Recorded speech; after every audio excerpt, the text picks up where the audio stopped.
¿La iglesia será arrebatada antes del anticristo o después?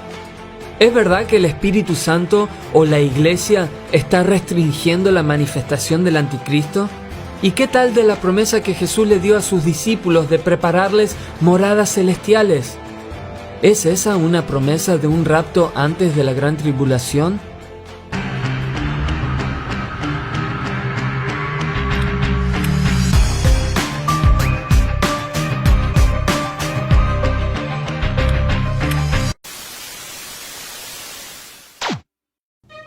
Este es el quinto y último video en una serie de videos refutando los argumentos comúnmente dados para promover un rapto secreto pretribulación. En previos videos vimos que los que enseñan que Jesús volverá invisiblemente antes de la gran tribulación a menudo no saben cuánto dura la gran tribulación, no saben la diferencia entre la gran tribulación y la ira de Dios, usan versículos fuera de contexto y arbitrariamente separan el arrebatamiento de la segunda venida de Jesús, confundiéndose con la batalla de Armagedón. En este video veremos cómo imponen sus interpretaciones a los textos y sacan conclusiones que contradicen el mismo texto que están usando, y cómo reclaman promesas que luego usan para promover algo diferente a lo que experimentaron las personas a quienes se les dio la promesa. Uno de los argumentos populares de los que promueven el rapto secreto es el de citar 2 de Tesalonicenses 2, versículos 6 al 7, donde dice que algo o alguien está restringiendo la manifestación del anticristo. Y ahora ustedes saben lo que lo detiene, a fin de que a su debido tiempo se manifieste, porque ya está en acción el misterio de la iniquidad.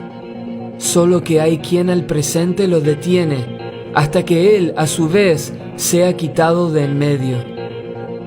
Ellos toman este pasaje y le empiezan a agregar sus propias suposiciones, diciendo que acá el texto debe estar hablando del Espíritu Santo, o de la iglesia, o del remanente, y que Pablo está diciendo que primero tiene que ocurrir el arrebatamiento para que luego se manifieste el anticristo.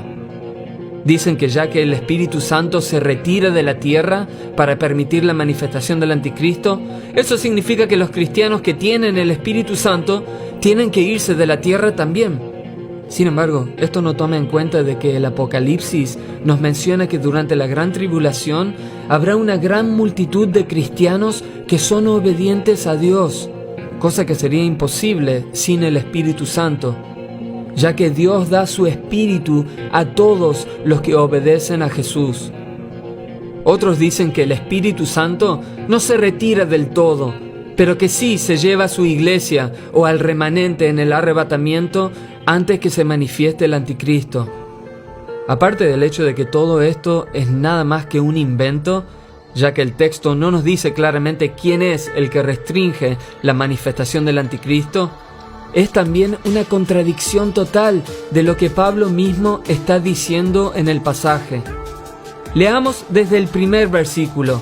Pero con respecto a la venida de nuestro Señor Jesucristo y nuestra reunión con Él, es decir, que estamos hablando de la segunda venida de Jesús y el arrebatamiento. Si miramos lo que Pablo ya le dijo a los tesalonicenses en su carta anterior sobre el tema, vemos que estamos hablando del mismo evento. Pablo dice en 1 de Tesalonicenses, capítulo 4, versículos 15 al 17, por lo cual les decimos esto en palabra del Señor, que nosotros que vivimos, que habremos quedado hasta la venida del Señor. ¿Hasta cuándo? Hasta la venida del Señor. No precederemos a los que durmieron, porque el Señor mismo, con voz de mando, con voz de arcángel y con trompeta de Dios, descenderá del cielo, y los muertos en Cristo resucitarán primero. Luego nosotros, los que vivimos, los que hayamos quedado, seremos arrebatados juntamente con ellos en las nubes para recibir al Señor en el aire, y así estaremos siempre con el Señor. Entonces, es claro que el arrebatamiento ocurre en la venida del Señor. Así que volviendo a 2 Tesalonicenses capítulo 2, Pablo está hablando de lo mismo, diciendo: Pero con respecto a la venida de nuestro Señor Jesucristo y nuestra reunión con Él, les rogamos, hermanos, que no se dejen mover fácilmente de su modo de pensar, ni se conturban, ni por espíritu, ni por palabra, ni por carta como si fuera nuestra, en el sentido de que el día del Señor está cerca. Acá Pablo está claramente diciendo que no importa si alguien tiene un sueño diciendo lo contrario o si alguien enseña algo diferente. Que nadie los engañe en ninguna manera, porque no vendrá. ¿Qué es lo que no vendrá?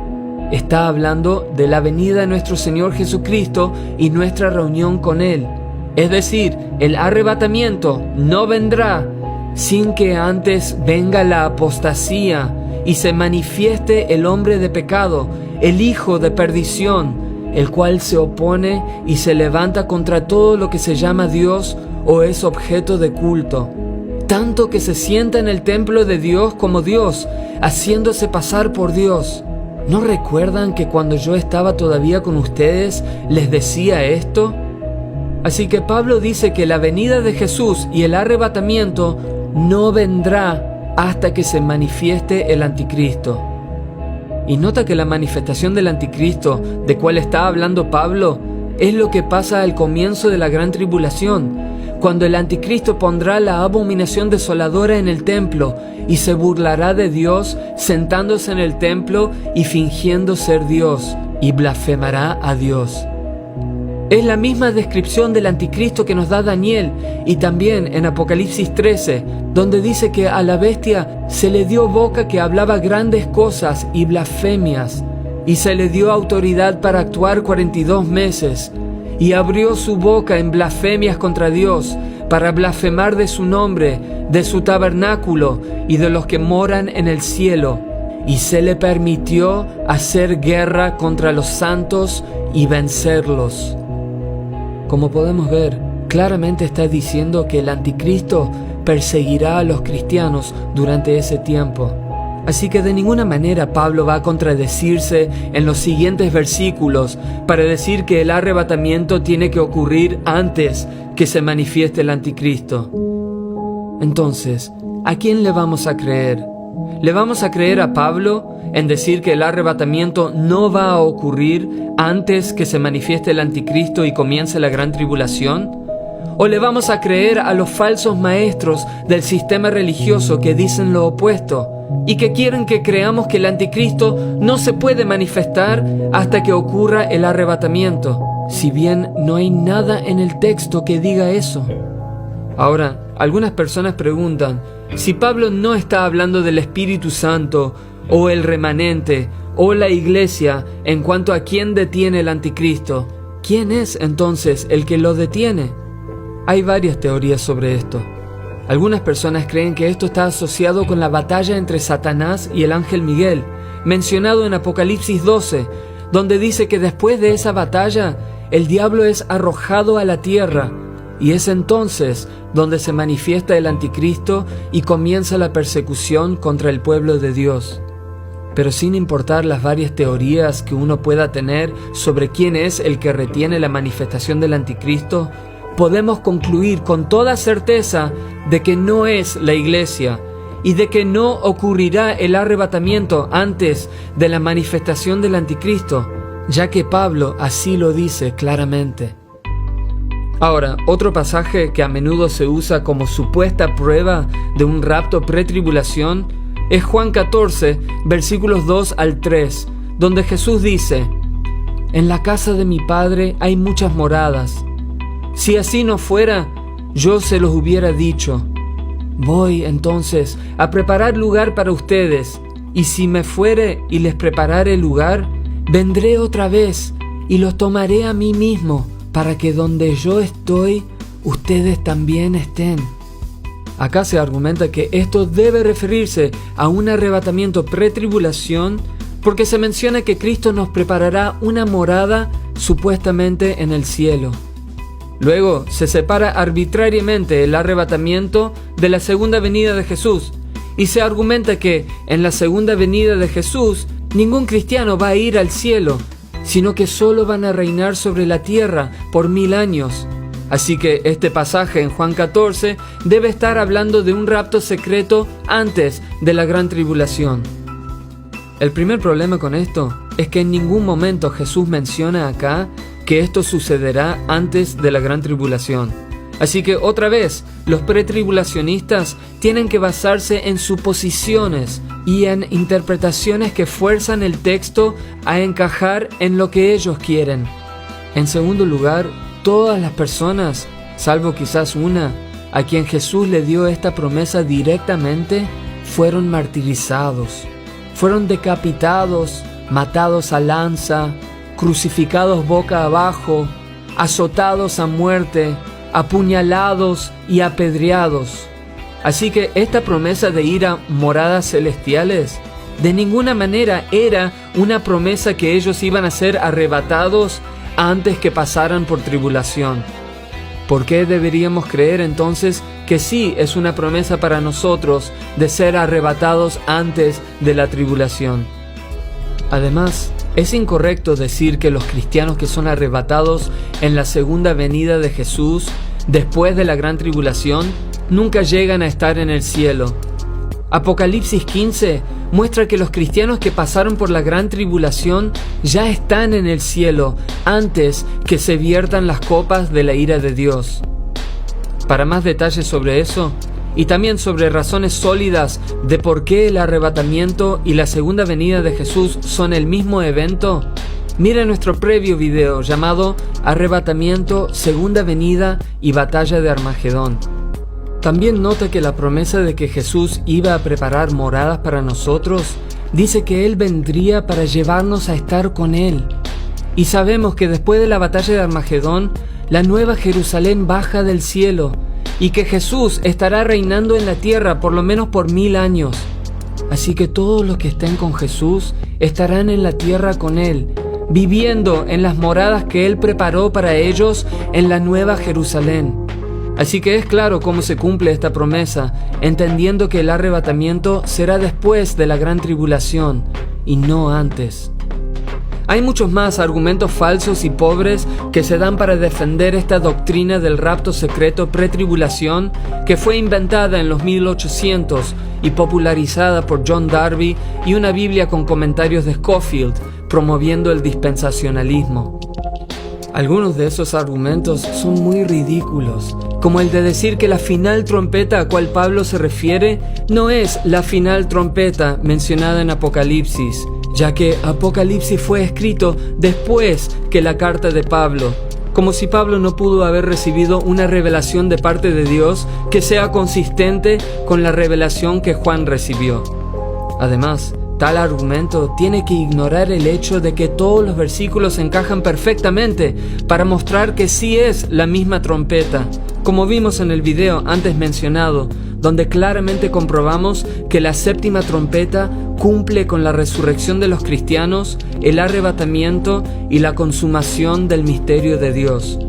También los pretribulacionistas son totalmente inconsistentes al argumentar que la fiesta de los tabernáculos mencionada en el Antiguo Testamento sí tiene cumplimiento en el libro de Apocalipsis, en el reino milenial de Cristo, pero que la fiesta de las trompetas no tiene cumplimiento en las trompetas de Apocalipsis, cuando ellos mismos afirman que la fiesta de las trompetas marcaban trompetas de advertencias y la reunión de los santos, cosas que se cumplen prácticamente a la perfección en las 7 trompetas de Apocalipsis. Pero así son todos los argumentos sobre el rapto secreto. Dicen que la gran tribulación dura 7 años, cuando la Biblia dice que dura 3 años y medio. Citan versículos que declaran que no estamos bajo la ira de Dios y argumentan que esto comprueba que los cristianos no van a pasar por la gran tribulación, cuando la Biblia muestra que en la gran tribulación sí hay cristianos obedientes que están sufriendo bajo la ira del diablo y no bajo la ira de Dios, y que las copas de la ira de Dios solo se vierten después de las trompetas y después que los cristianos que pasaron por la gran tribulación hayan sido arrebatados y están en el cielo. Usan Apocalipsis 3:10 como promesa de un rapto secreto pretribulación cuando no se habla allí de un rapto y cuando no tienen ninguna razón lógica por cual aplicar ese versículo a sí mismos, a la exclusión de Apocalipsis 2:10 o el mensaje a la iglesia de la Odisea. Arbitrariamente separan los pasajes del arrebatamiento en 1 Tesalonicenses 4 y 1 Corintios 15 de los pasajes sobre la segunda venida en Mateo 24 y Marcos 13, cuando claramente son el mismo evento, y usan equivocadamente la batalla de Armagedón para señalar las diferencias. Usan textos como 2 Tesalonicenses 2, del 6 al 7, que no mencionan en lo absoluto un arrebatamiento o a la iglesia, para argumentar una posición totalmente opuesta a la misma posición que Pablo acaba de mencionar. O toman promesas que se les dio a los apóstoles como promesas para sí mismos, sin tomar en cuenta el contexto de cómo se cumplieron esas promesas en las vidas y muertes de los apóstoles. Y todo esto sin poder producir siquiera un versículo en toda la Biblia que mencione que Jesús volverá antes de la gran tribulación, o de que el arrebatamiento será antes de la gran tribulación. Ahora, la mayoría de las personas que creen en el rapto secreto o pretribulación solo creen en eso porque así se les ha enseñado en el sistema religioso, y confían tanto en los líderes religiosos que nunca se toman el tiempo de leer por sí mismos lo que la Biblia enseña sobre el tema, ni se preguntan si acaso los argumentos que se presentan tienen sentido o son consistentes con lo que los cristianos han vivido en los últimos 2000 años. Muchos van a seguir creyendo la mentira, por más que les muestre la verdad, porque prefieren que se les diga lo que quieren escuchar, en vez de enfrentar la posibilidad de tener que enfrentar tiempos difíciles, rechazar la marca de la bestia sin la cual nadie podrá comprar y vender, y realmente sufrir por causa de Cristo. Pero hay pocas personas que simplemente están confundidas y que sí cambiarán su postura cuando escuchen la verdad. Así que haz todo lo que puedas para compartir los videos de esta serie con otras personas en las redes sociales cada vez que surge el tema del arrebatamiento y la gran tribulación. Y si te gustaría formar parte de un equipo de discípulos que han dejado todo para servir a Dios a tiempo completo y que se están preparando espiritualmente para los tiempos del fin, ponte en contacto por medio de mandarnos un email a la dirección que se muestra en pantalla. Para ver más material edificante para personas que quieran vivir en base a las enseñanzas de Jesús, síguenos en Facebook y suscríbete al canal de Cómo Vivir por Fe en YouTube.